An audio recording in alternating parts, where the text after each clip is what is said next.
conversation that happened with my friend who, I'm not trying to throw him under the bus. I don't think he was sort of advocating that this kind of exploitation happened. To him, it was just the natural order of things. This is just, and it wasn't just apartments. It was down on the street when you go buy fruits and vegetables. They can hear from your accent. If I start speaking Arabic right now, every Arabic speaker in the world will know instantly that I'm Egyptian. The Egyptian accent is like South Boston or something. Like right away. You're like, oh, Egyptian. So they would know right away and immediately be able to sort of apply that cruelty because what's the consequences? None. But this was happening in the context of all the Arab leaders at the time talking about our Syrian brothers and sisters, our Syrian brothers and sisters. And it was all nonsense. The same way that for years you had the same people talking about our Palestinian brothers and sisters, and it was all talk. It was on the ground level. It didn't matter in the slightest. And I think at that time, it just felt like a repeat of so many things that I had seen, not just in the Arab world, but particularly in the Arab world, because that's where I grew up. I spent the first 16 years of my life there. Of this notion of advocating for a particular kind of justice, a particular kind of compassion, knowing full well that on the ground level, none of this was happening at all. And that duplicity, I think, was one of the things that, I only write when I'm angry, and this got me pretty angry. So that was definitely a catalyst in writing this book. Throughout the book, you talk about a lot of complex family dynamics. Some of them are, changing in the forms of what happens now and then after. Can you talk about why this was important to show in the book? Yeah, I mean, a lot of what's happening in the family dynamics is stuff that, I'm basically, I steal. That's what I do. I steal from all kinds of places. I steal from research, but I also steal from my own experiences. And a lot of these conversations that these family members are having, and even strangers are having sort of on the boat chapters, which are most of the before chapters are basically this migrant ship crossing the Mediterranean. A lot of those conversations are sort of mashups of various conversations that I've been involved in or sort of overheard in my life. For example, there's one part early on in the novel where Amir, the central character, his family is forced to flee their home and they end up in Damascus. They end up staying very temporarily at the home of a rich relative who is largely untouched by what is happening. Her wealth is enough to shelter her from it. And at one point, she's trying to explain to Amir's mother that all this stuff about bombing and about the destruction of cities is overblown. And this woman says, well, it happened to me. You can't tell me that it's overblown when I'm the one who experienced it. And the woman says, this very wealthy woman from the rich part of the city says, oh, no, that's all filmed on a soundstage in Qatar. None of that is real. Speaking to someone to whom this has happened, this is a real thing. This is a real conversation that I was witness to. And the sort of level, I guess the privilege of delusion, I think, is one of the things that was on my mind a lot when I was writing this book, because that's not unique to my part of the world. I now live in a country where there basically exist silos of belief. And if you want to believe that the COVID vaccine has microchips in it, there's an entire neighborhood for you now. There's an entire community. And so this idea of living within your own little silo of belief and having no real respect for what's actually happening is, I think, one of the privileges that a lot of these conversations are centered on. Something that I really admire about this book is the imagery that you conjure. When I read through these chapters, I felt like I was in Damascus watching Amir going through these experiences and then, looking out in the sea. Tell me how you used imagery to really tap into our emotions in this book. I thank you, first of all. That's very generous of you. I think in scenes. I think very visually when I write, and so it is the laziest looking writing process in the world, because a lot of it is just me sitting on the couch doing absolutely nothing because I'm wandering through an old neighborhood or I'm constructing something or whatever. My wife, who has a real job, comes home from being a chemistry professor working on solar power, trying to save the world. And I have to explain to her that what I did today was mostly sit on the couch and stare off into space. It's a very, very asymmetric contribution to the world that we're both making here. Um, I think almost exclusively visually when I first construct these scenes, and I try to hide as much of what I'm trying to say beneath the imagery. So shortly after that scene in Damascus, the Utus, the family, Amir Utu's family, they get on a ferry and they make it into Egypt, and they're going through the border crossing.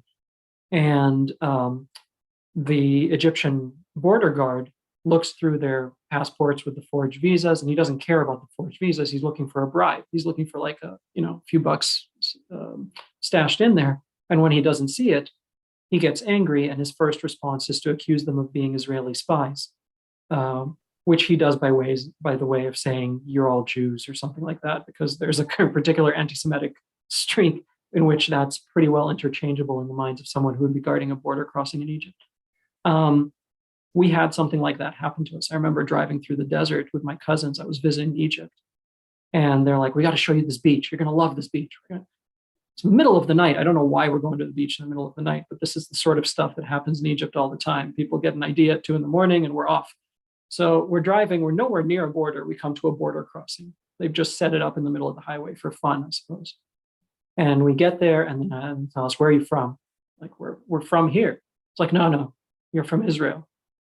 And at that point, that things are going to go really badly. And the first thing my cousin says is, not only am I Egyptian, but my father is a superior court judge. And immediately the border guard's face just drops. He's like, "I'm so sorry, sir, please go." Because in his head, the calculus is, maybe this guy's lying, but am I going to take the chance to find that? No way in hell, right? Um, those little sort of images of memory of those kinds of situations. I almost think that I write exclusively to get them down on paper. The residual sort of background imagery of whatever life I've lived. So a lot of that lives in the book, almost verbatim in a visual sense. Another question I have is, a lot of the story takes place on the raft, the boat ride across the Mediterranean Sea. How do you imagine these conversations, and what kind of mindset were you in when you were thinking of what are people talking about when they're making this dangerous journey? Yeah, it was a difficult thing to balance, and I don't know if I did it or not. It may well be that I completely failed in what I was trying to do, but what I was trying to do was balance the reality of something like that with the fundamentally fantastical nature of what I was trying to do. I was trying to write a fable.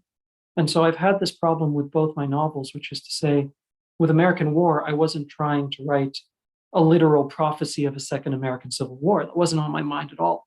I wanted to take things that were happening to people who don't have much of a voice in this part of the world, and I wanted to recast them in the heart of the empire. I wanted to tell a different story and overlay it on America. And then the book comes out 4 months into the Trump administration and immediately is read as a literal attempted prophecy. It shows up on all these lists of like the first novels of the Trump era and the books you need to read. And that's been great for my royalty statement. But in terms of what I was trying to do versus how the book was read, there's a chasm between those two things. And something similar happened here in the sense that I was very much interested in writing something fantastical. I wanted to write a fable. I wanted to give it that feel of like a dreamlike journey. But at the same time, I didn't want to look away from the specific details of what happens on these journeys in real life. So there's things like, for example, in the book, you have these life jackets. The smugglers are selling the migrants life jackets, and they're full of foam. They're shot. If you fall in the water, they do the opposite of what a life jacket is supposed to do. That's not a detail I made up. That's a real thing.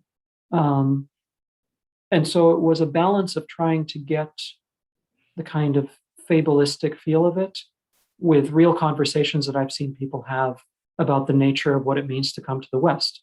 In my mind, the book takes place at a collision of two fantasies. The one fantasy headed one way that says, all these people coming over here are barbarians at the gate. We need to keep them out at any cost. And then the fantasy headed in the other direction of, if I can just make it over there, everything will be good. and I wanted to collide those fantasies and have the story take place in the middle of them. And so one additional challenge on top of all of that is that the dialogue's happening in my head in Arabic, and then I'm translating it onto the page into English. And so it has this weird sort of jarring, people are calling each other brother a lot of the time, which in English usage sounds a little different than in Arabic when you say, Yahi, give me the thing, or whatever, like it's sort of, it flows within the sentence and it doesn't here. So the whole bunch of things on my little Jenga pile of trying to get it to work. And I don't know if I did or not, but that's what I was thinking about. You talked about this concept of, if we just make it to the West, everything will get better. Can you expand a little bit more about on that? I mean, it's so when I was about 5, my father had to get out of Egypt. The political situation was bad and the economic situation was bad. And we ended up in Qatar, of all places, little peninsula sticking out of Saudi Arabia. Qatar is 90% non-Qatari. It's just people who've come in from other parts of the world to cash in on the oil and gas money. And we were certainly among them. There's an entire spectrum of terminology on what constitutes a person who moves from one place to another. And at the most disrespectful end, you're sort of alien, illegal, refugee, migrant, economic migrant. And then if you're white and rich, you're an expat or something like that, right? Like it's sort of, we were kind of in no man's land in the middle. There was not really much of a name for us. But effectively, we're economic migrants. That's what we did. But Qatar had no local cultural industries. It's sort of, the background is a Bedouin culture, and the country itself is only about 80 years old or so. And so a lot of the culture was imported. And so we had Qatar 1 and Qatar 2. Those were our two TV stations. Qatar 1 was Arabic, Qatar 2 was English, and only had 2 programs from the West, MacGyver and America's Most Wanted. Why they picked those 2, I have no idea. And so I grew up on this stuff, right? And everything had to pass through the government censor. And so I still have my copies of like 2 Nirvana CDs, like Nevermind with the baby blacked out and In Utero with the angel blacked out. Everything was, I still remember holding up Newsweeks to the light to see what was behind the black ink to try and figure out what they didn't want us to know. But you get a certain interpretation of that faraway place when you grow up on its culture from a distance. And so I thought I understood the US. I thought, culturally I was American through and through. And then I moved to this country and realized that I don't know it in the slightest. And every morning I wake up and there's some new example of how I don't understand this place at all. And that gap between the sort of outward facing mythology of America and the inward facing reality of it is something that is completely obliterated by this notion that I've had, and many people I grew up with had since we can remember, of, yeah, but they leave you alone there. At least you get the hell out of here and there's no one censoring stuff before you read it or listen to it. And you can be left alone. In reality, there's lots of ways in which you are absolutely not left alone in this country, but that, just the promise of that, obliterates any kind of subtle interpretation of this place, or at least it did in my mind. And I was trying to get at that a little bit about the reality of the place versus what you in your head need it to be. That also reminds me that a lot of minority communities oftentimes come here to the land of opportunities and then have to financially provide for families back home. And so a lot of times relatives will think that, well, you're rich in America, aren't you? Everything is groovy, right? But it's sort of a thing that you can't explain until people, if they ever come across the sea and experience the hardships, the unique hardships that come. The other thing that you explore in the book is this fluid nature of how faith plays out into people's lives, but it's not overbearing. It's very subtle. It's kind of like something that is just really a part of people or not a part of people. And you talk about, it's kind of almost a background noise. Can you talk about why you had it in that way? I think that's sort of how it's played out in my life.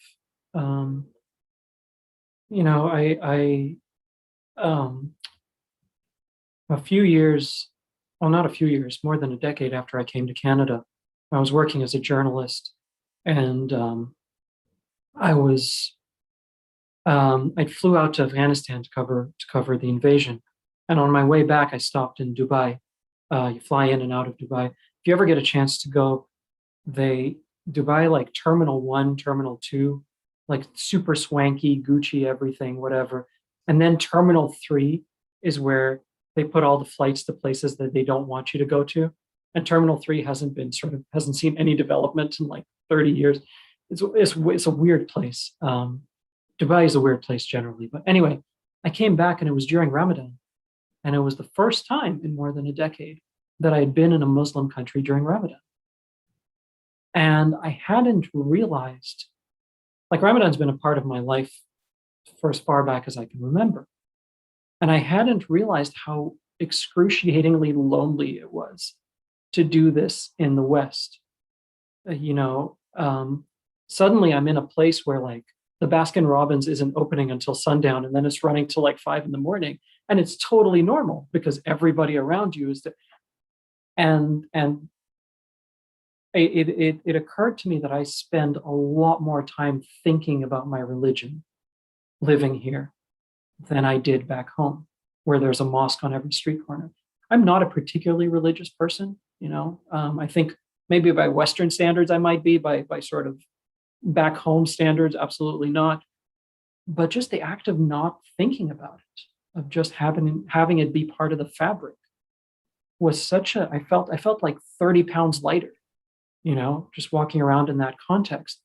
And so, in the course of the book, I wanted it to be that.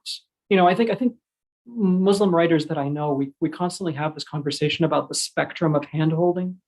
You know, on one end of the spectrum, it's like, I'm going to make sure you never get lost with any concept, right? So, inshallah, she said, me invoking the Muslim phrase for God willing, which means, but, and inshallah is in italics and so on and so forth. And I'm very much on the other end of the spectrum. I'm going to put it in there on my terms. And if it's not seen, it's not seen. I don't think either of those roads are right or wrong. It's just the one I've chosen to go down. Dare I say, Google it. That should just be the epigraph to like every book. Just Google it. Yeah, that's a very interesting point. That's really relatable. I want to explore, why did you decide to do this story from a children's perspective?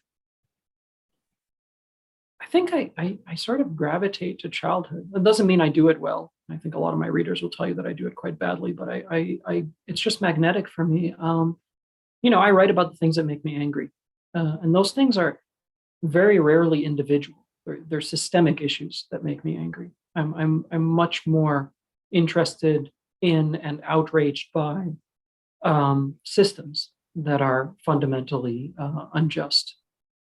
And one of the things all those systems have in common is that they're sort of predicated on lies. There's a kind of fundamental fraudulence to these things. And so, because I think of childhood as sort of the time of our only honest interaction with the world, I try to collide those two things: the sort of fundamental honesty of childhood versus the fundamental fraudulence of the systems I'm talking about.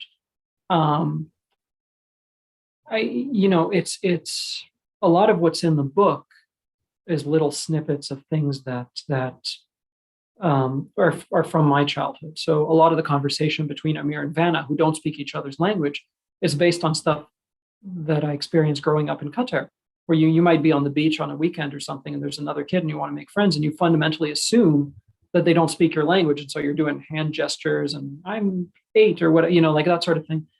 So a lot of that worked its way into the book, and a lot of my own sort of childhood memories worked their way into the book. But yeah, I start there a lot of the time. And in the case of this book, I end there as well.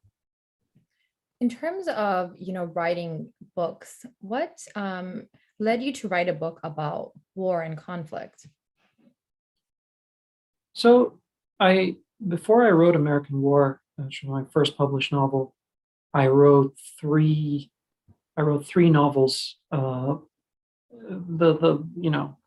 There's probably a better way to say this, but they were not good. They were just badly written, not particularly necessary novels. And so I never showed them to anybody other than my best friend. They're never going to see the light of day. They're just going to sit on the hard drive, hopefully forever. But I was sort of working the muscles. I was trying to get in the kind of shape where I could write something that was publishable. Um, I tend to I was a journalist for 10 years, and I'd gone to all these places, right? And a lot of them, because I basically showed up in the early years of the War on Terror, and because I was one of literally two brown people at my newspaper, the other one being Kamal, the theater critic, who wasn't exactly being asked to, like, go to Gitmo I ended up covering these stories that were either sort of firmly in the context of conflict or very much conflict adjacent. I was covering war, I was covering terrorism, I was covering the military trials in Gitmo, so on and so forth. And I wasn't a good enough journalist to rid myself of those experiences exclusively through journalism. Journalism, by definition, you know this much better than I do, it's about answers, right? If you don't have a who, what, where, when, how, you don't have a piece of journalism. I had a lot of questions. I had a lot of unanswered sort of residual experiences in my head. And fiction is where I go to sit with those. And so I ended up writing, American War is very overtly influenced by the things I saw in places like Afghanistan, when I was in Cairo after the Arab Spring, when I was in Gitmo. But this book too, sort of a lot of it is just the residual experiences of being in those places and leaving with questions that you're not going to be able to answer in any kind of non-fiction-y way, I guess. So I think that's why I gravitate towards those topics and when I'm making stuff up. So my last question about your book is, without giving anything away, what is something that you want people to take away from this book and this story? I used to have a much more certain answer to this. I used to be much more confident in my answer. With American War, I was like, this is going to change the world. The West is no longer going to bomb brown people after people read this book. It's going to, and then one of the first reviews back from a bookseller that I got for American War was from this bookseller in Texas who said, American War shows why a second civil war would be brutal and bloody and why it is necessary. And I thought, really? You thought I was advocating for a second civil war? Okay. So I learned very quick that what I intend, or what I hope the reader takes away, and what they actually do take away, are two entirely different things.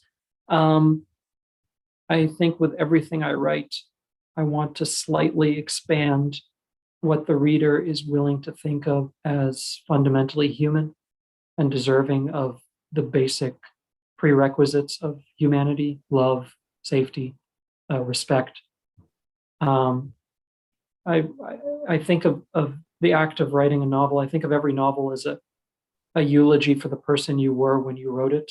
The act of writing it transforms you into another human being. And if I can get a snippet of that, if the act of reading the book becomes in some way a eulogy for a snippet of the reader that has now changed, I'm happy. Beyond that, I've given up on any idea of, like, Joe Biden's going to read this and immediately change immigration policy in America. I think that was easier to believe when I was younger. Well, we're going to shift gears just a little bit. I want to dive into a little bit more about you. So you mentioned you were born in Egypt, you grew up there for several years, you moved to Qatar, then you went to Canada, and now you live in America. So how would you say that, experience of moving around and living in different countries, how has that impacted your world experiences? And the short answer is in almost every way, every conceivable way. One of the stories that I go back to a lot is about when my father was trying to get out of Egypt. He got a job offer in Libya. And so we're sitting at the airport, and my father's name is Muhammad Ahmed. And Muhammad Ahmed happens to be an incredibly common combination of names. So there was somebody on the terrorism watch list named Muhammad Ahmed. And so we get called into secondary. We miss the flight. They revoke the job offer. A little while later, he gets a job offer in Qatar. So I end up growing up in the country that would become, pound for pound, the richest place on earth, as opposed to growing up in Libya. and the entire trajectory of my life, the reason I sound the way I do, the reason I can write in this language, the reason I have the career I have, all of it was due to a coin flip at an airport that I had no say over. I was 4. Um, and so it has really influenced my thinking about what constitutes achievement, the notion of manifest destiny, the notion of actualizing the future you want to have, and all of this stuff that in this part of the world is a huge cottage industry of like, create your vision board. And most of it is luck, and most of it is your choice of who your parents are and things like that. So that's hugely influenced my thinking as it relates to my writing, but also the rest of my life. The other part of it is that I don't have a good answer to that question of, where are you from? I was born in Egypt, grew up in Qatar, but I can never become a citizen of Qatar because they want to protect the oil wealth, so they don't hand out citizenship. It's almost impossible to get. I moved to Canada when I was 16. I now live in the US. I'm a citizen of both countries. And so all of my characters have that trait of being on really unstable ground in terms of not being able to look to a particular place or tradition or culture and say, this is mine. And so those are the two ways, just the power of luck in all of this and that sense of never being on stable ground. Tell me what inspired you to pursue journalism as a career.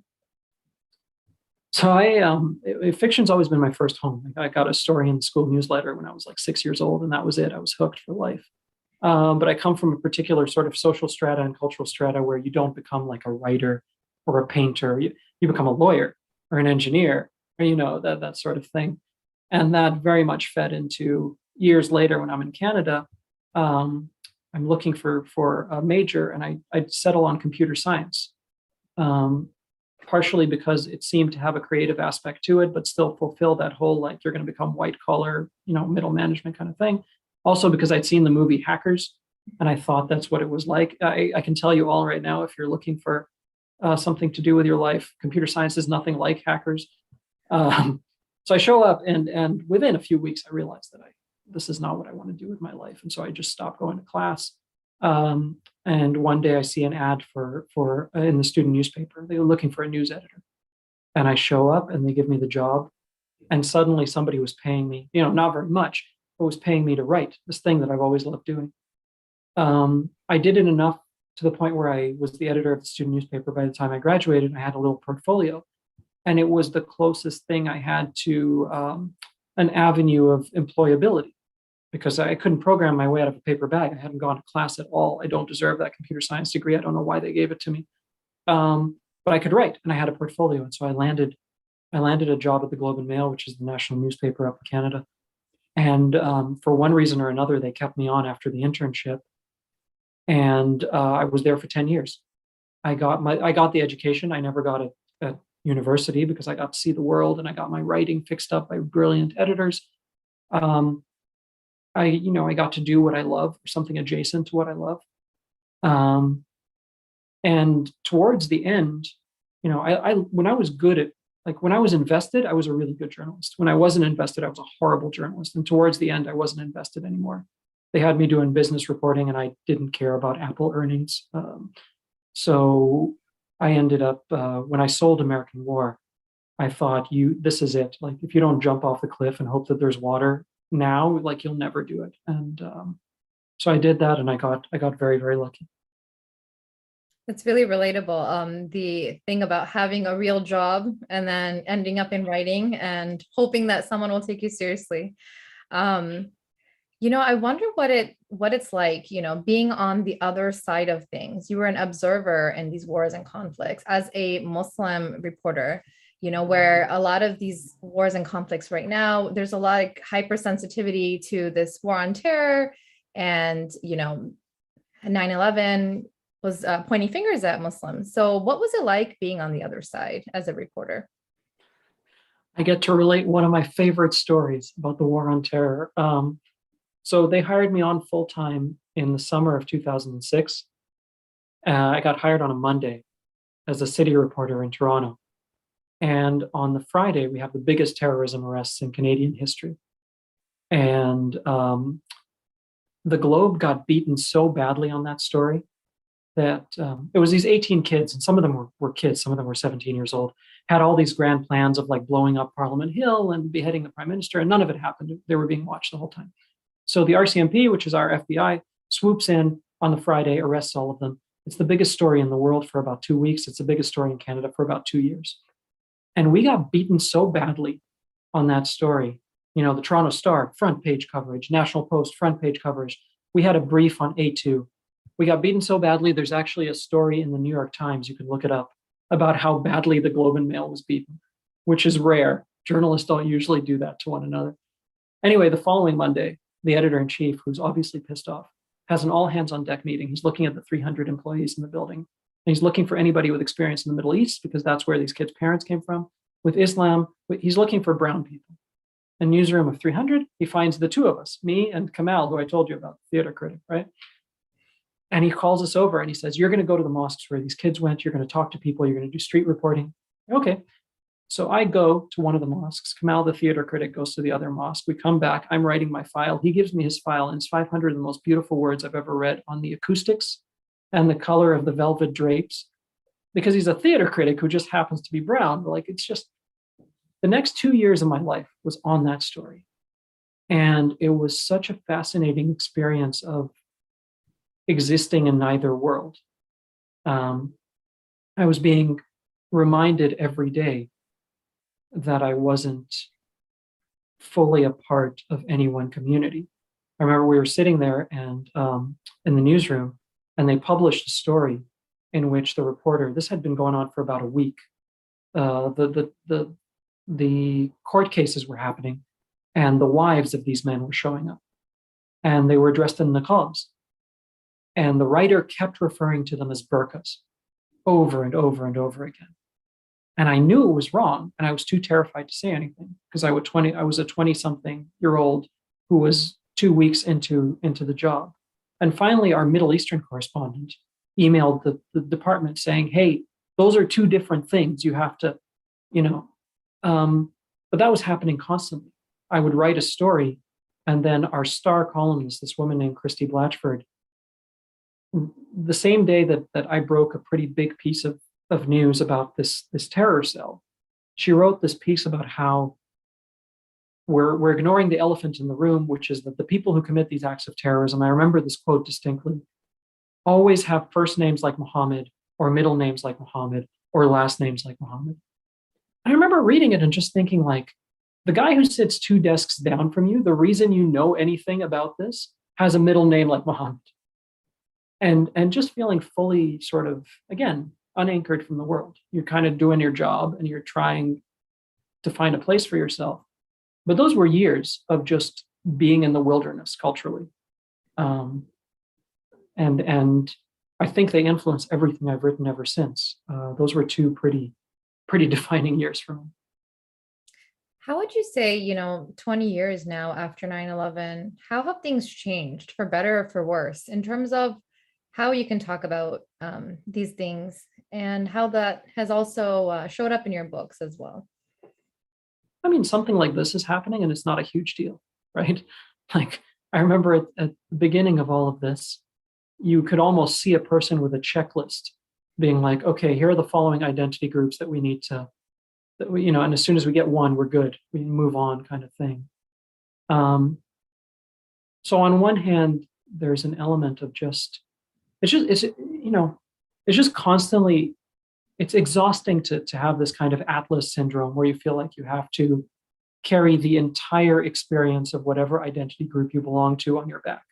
So I'm going to write a story. It contains a Muslim character. They better be every kind of Muslim, because the Lord knows that this might be one of like 3 books that have that kind of character that are public, And so you get into this situation where like it starts to create horrible writing, because your character is they have to be every version of this. Because if they're very devout Muslim, then what about the cultural Muslims? You've forgotten. And if they're culturally Muslim, what about the devout? And then also they have to be pure as the driven snow to offset all of the negative interpretations that like systemically have been happening. You individually through your one character are going to offset all of that. It's nonsense, right? It doesn't make any sense. Um, so a little bit of that is feels less intense than it used to. It's not gone by any stretch of the imagination, but it feels less than it was. That said, the one of the really bizarre things about looking back at the last 20 years, which basically constitute the entirety of my adult lifetime, is how quickly all of that is being consigned to ancient history now. I got called to do a TEDx type talk, this group that puts on talks that are similar to TED. And they were like, "What do you feel like talking about?" And I was like, "Well, I've been doing a lot of work on Gitmo. I have all of these photos." And they were like, "Yeah, that's great, but do you have anything more recent?" And I thought, "Oh, okay, that's what we're doing now. Like, this is so long ago and so far away." And of course, the Trump years very much contributed to that, where everybody had like goldfish memory because the scandal today if, obliterates the yesterday scandal and so on and so forth. Um, so I think that part of that is terrifying to me because I feel like whatever we're really quick to forget about how we got to this place, where upwards of 1 million human beings are dead, and we will never have any accountability for that and for the illegal wars that caused it. I think every facet of that we sort of throw away down the memory hole is going to come back and be the instigator of the next 20-year nightmarish cycle that we go into. So that's the part that terrifies me, I think.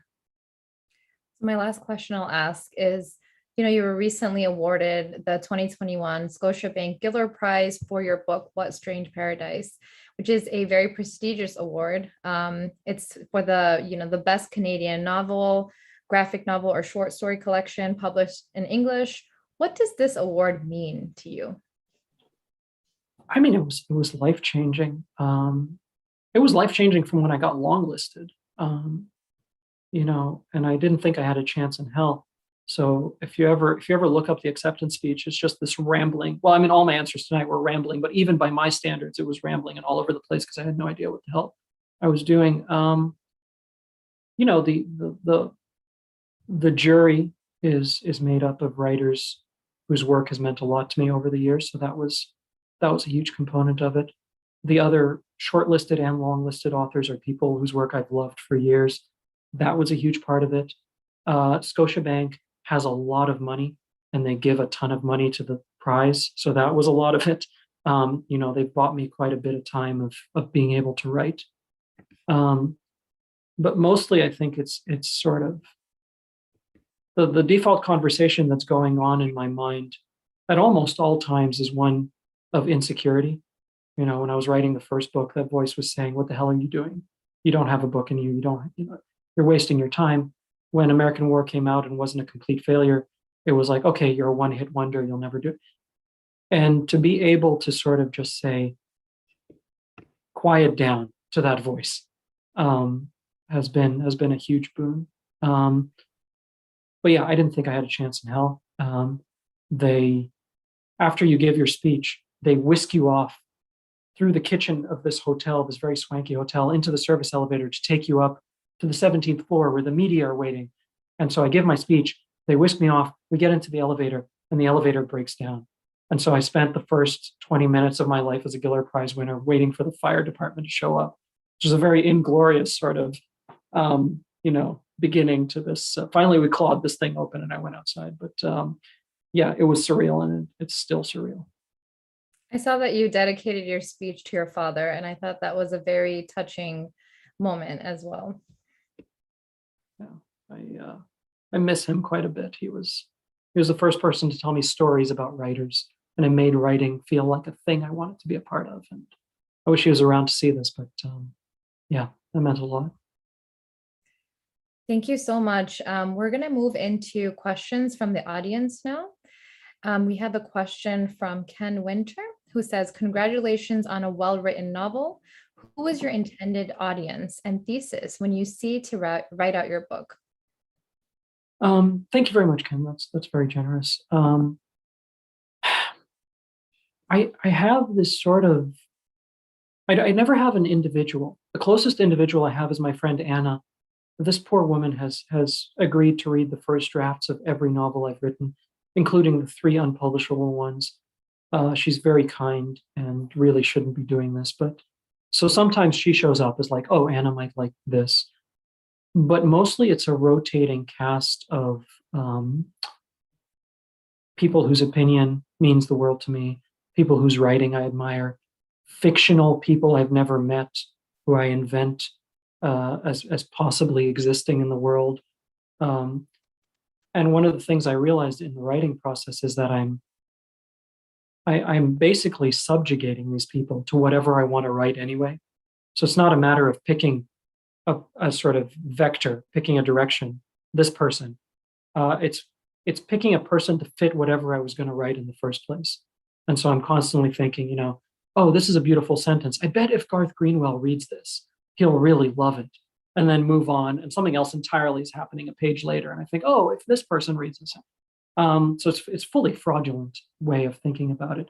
But once the book goes out into the world, um, I've learned now that the first four people who read What Strange Paradise had four entirely different interpretations of what the hell was going on in this book, and so it was an early indicator that this thing was going to get out of my hands pretty quick. So I think of it now as like the curling rock. You sort of you push the rock down the ice and you try to give it a certain kind of spin, and then it just goes wherever it's going, and you hope that it lands somewhere decent. We have another question from Karen Siegel that says, you probably saw the New York Times story about the huge refugee puppet, Amal, searching for home. She travels from Turkey to England, encountering very different reactions, hostility in Greece, and sympathy from the Pope. What difference do you see in how different countries or different parts of the US think about and receive refugees? Thank you very much for your question, Karen. Yeah, I was having really mixed thoughts about that because on one hand, my naturally cynical nature was to think of it as purely performative and what are they doing? And then my naturally Machiavellian nature was, well, if this causes any kind of positive change in terms of policy or mindset, then I don't care what they do. Go with the puppet. Do whatever, you know.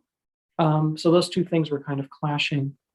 I think one of the things that has marked both in Canada and the US, and of course, the US to me feels like 10 different places all sort of mashed together. So I don't want to give a sort of sweeping generalization, but I'm going to give a sweeping generalization, which is this notion of whatever the actual pragmatic policy is, the quotas, the point system that they have up in Canada. I don't know if a similar thing exists here, but like if you speak one of the official languages, you get this many points. If you're an engineer, you get this many points. That sort of what feels to me like I can see why they do it, but it feels kind of gross. Anyway, regardless of all of that, I think at a sort of narrative level, there's this sense of like when we do something positive on refugee policy, it is an act of charity. It is an act of kindness. It is not some kind of obligation. Um, and on the other side of that, the role of the refugee once they show up here is to be industrious and to be exceptional and to be eternally grateful. And I think even among the most progressive strings of thought in the mainstream of policymaking in this country and in Canada, some of that lives. You can sort of see that. And to be perfectly honest, I don't agree. I don't think that the parts of the world to which these people are fleeing are passive observers of the crises that caused the fleeing in the first place. I think this is true of the wars throughout the last half century that have caused this.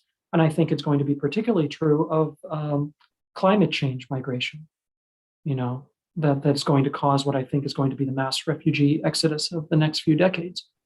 And so I think of it as a matter of basic justice and restitution. And I don't see any obligation on the part of the refugee to be any more or less industrious or exceptional than the person who had the good fortune to be born here.